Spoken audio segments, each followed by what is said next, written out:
সম্পত্তি ভাগ হবে, তাই না?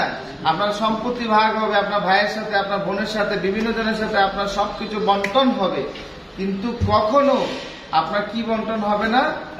আপনার যে কাজ, আপনার যে মেধা, এটা কখনোই কি হবে না? ভাগ হবে। কথাতে আসছেন? পাবনা সদর থেকে আসছি। পাবনা সদর থেকে আসছেন। পড়ালেখা কতটুকু করছেন? এসএসসি করবেন। এসএসসি কত সালে দিচ্ছেন? এই তো গত বছর, মানে এই বছর। এই বছর, এটা গত বছর না, মানে এই যে লাস্ট যে ব্যাচ, ওই ব্যাচে দিচ্ছেন। মানে এসএসসি পরীক্ষার পরে আপনি ভাবলেন যে হয়তো বা বেকার বসে থাকবো। এখানে আরেকজন বোধহয় আছে এসএসসি পরীক্ষার্থী, আপনি না? আচ্ছা, মানে পড়ালেখা শেষ, এসএসসি পরীক্ষার পর বা এইচএসসি পরীক্ষার পর একটা গ্যাপ থাকে।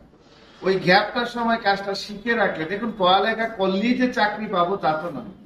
চাকরি কি আর হাতের মোয়া যে পেয়ে গেলাম, এত ইজি হয় সবকিছু? এখন আপনি পড়ালেখা শেষ করে ফাঁকে কাজটা শিখে রাখলেন, ভবিষ্যতে পড়ালেখা করলেন, ফাঁকে ফাঁকে কাজও করলেন, নিজের একটা ফিউচার তৈরি হয়ে গেল। যেমন আমি যেরকমটা করেছিলাম, আমি যখন এসএসসি পরীক্ষা দিয়েছি, এসএসসি পরীক্ষা দেওয়ার সাথে সাথেই সেই 2007-08 সালে তখন আমি এই মোবাইল রিপেয়ারের কাজের সাথে সম্পৃক্ত হই। প্রথম এই কাজটা শিখার পরেই কিন্তু আমি কাজে লেগে যাইনি, কিছুদিন গ্যাপ ছিল, এরপরে যাই আবার কাজে লাগছে। বুঝতে পারছেন? তো এসএসসি পরীক্ষার যে গ্যাপটা থাকে বা এইচএসসি পরীক্ষার যে গ্যাপটা থাকে, এই গ্যাপটাতেই আমরা কাজে লাগতে পারি। এটাই একটা বেকার সমস্যা সমাধানের জন্য সঠিক সময়।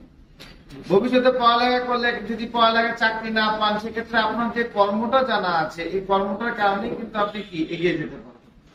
আপনি দেশের বাইরে গেছেন, প্রবাসে চলে গেছেন, সৌদি যান, দুবাই যান, ওমান যান, কাতার যান, যেখানে যান, বিশ্বের যে কোনো দেশে যান, আপনার এই হাতের কাজটা কাজে আসবে। হাতের কাজটা কাজে আসবে, আপনার সম্পত্তি ভাগ হবে, তাই না? আপনার সম্পত্তি ভাগ হবে, আপনার ভাইয়ের সাথে, আপনার বোনের সাথে, বিভিন্ন জনের সাথে আপনার সবকিছু বন্টন হবে, কিন্তু কখনো আপনার কি বন্টন হবে না? আপনার যে কাজ, আপনার যে মেধা, এটা কখনোই কি হবে না? ভাগ হবে। কথা ঠিক না ভাই? ঠিক। আচ্ছা, এখন আমার কথা হলো, স্যার, একটা মোবাইল ফ্লাশ করার জন্য কি কি ইউএসবি ড্রাইভার আমরা ইনস্টল করতে পারি? কি ইউএসবি কোয়ালকম, মিডিয়াটেক, স্পেকট্রাম, আর হচ্ছে আপনার দুইটা কোম্পানি আছে, সেটা হচ্ছে তাদের জন্য আলাদা ড্রাইভার ইনস্টল করতে হবে, এবং স্যামসাং। আচ্ছা, এখানে আরেকটা বিষয় আছে, আমরা কিন্তু এই সবগুলো ড্রাইভার একটা টুলস ইনস্টল করলে কিন্তু হয়ে যায়। সেই টুলটার নাম হচ্ছে সিমেরা tools, one click all rounder driver.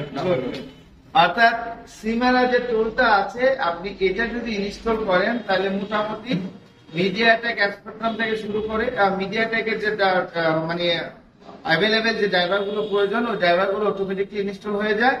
এবং কিছু কিছু এক্সট্রা ড্রাইভার আছে যেগুলো আপনি এক্সট্রা ভাবে ইনস্টল করা লাগতে পারে। ঠিক আছে?